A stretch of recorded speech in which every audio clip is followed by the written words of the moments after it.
Rosie read the letter for what seemed like the millionth time in her life, folded it into 4 neat squares, and slid it back into the envelope. Her eyes panned across a collection of letters, greeting cards, email printouts, chat room printouts, faxes, and scribbled notes from her school days. There were hundreds of them, spread across the floor, each telling its own fairy tale of triumph or sadness, each letter representing a phase in her life.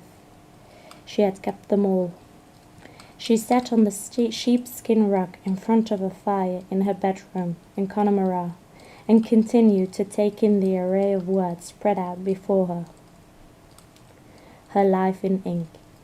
She had spent the entire night reading back over them, and her back ached from stooping and her eyes stung from the tiredness and tears.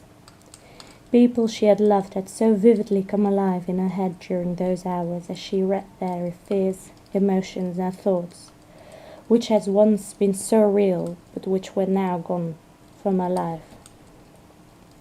Friends that had come and gone, workmates, schoolmates, lovers, and family members. She had relived her life all over again that night in a matter of hours. Without her even noticing, the sun had risen. The seagulls were dancing around the sky, calling with excitement, as their meals were thrown around by the angry sea.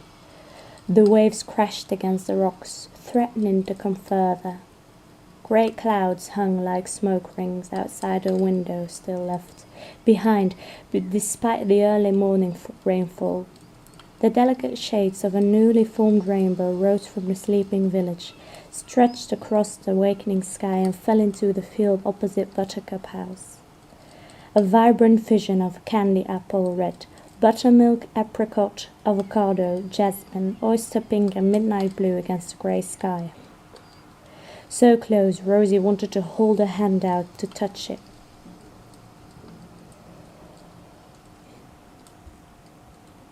The bell from the front desk rang. Downstairs rang loudly. Rosie tutted and glanced at her watch.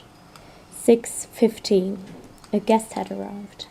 She rose to her feet slowly, wincing at the pain of being crouched in the same position for hours. She held on to her bedpost and pulled herself up to her feet. She slowly straightened her back. The bell rang again. Her knees cracked. "Ouch! Coming!" she called, trying to hide the irritation in her voice. She had been so stupid to stay up all night reading those letters.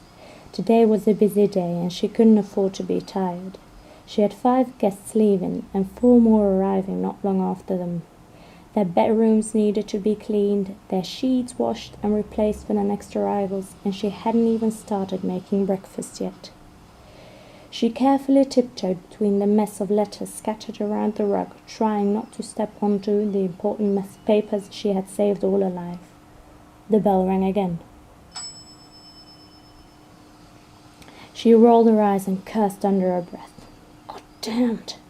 She was not in the mood for impatient guests today, not when she hadn't had a second's sleep.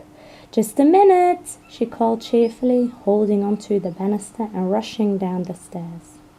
She felt her toe hit against the luggage that had stupidly been placed by the end stair. She felt herself falling forward, and then a hand grabbed her firmly by the arm to steady her. "I'm so sorry," the man apologized, and Rosie's head shot up. She took in the man that stood before her, nearly 6 foot in height, with dark hair that had grayed along the sides. His skin was tired and wrinkled around the eyes and mouth. His eyes looked tired, as would anybody's who had just spent 4 hours in a car to Connemara after a 5-hour flight. But those eyes sparkled, and they glistened as the moisture inside them began to well up. Rosie's eyes filled up also. The grip on her arm tightened. It was him. Finally, it was him. The man who had written the final letter she had read that morning, begging her for an answer. Of course, After she had received it, it hadn't taken her too long to reply at all. And as the magical silence once again embraced them, after 50 years, all they could do was look at each other and smile.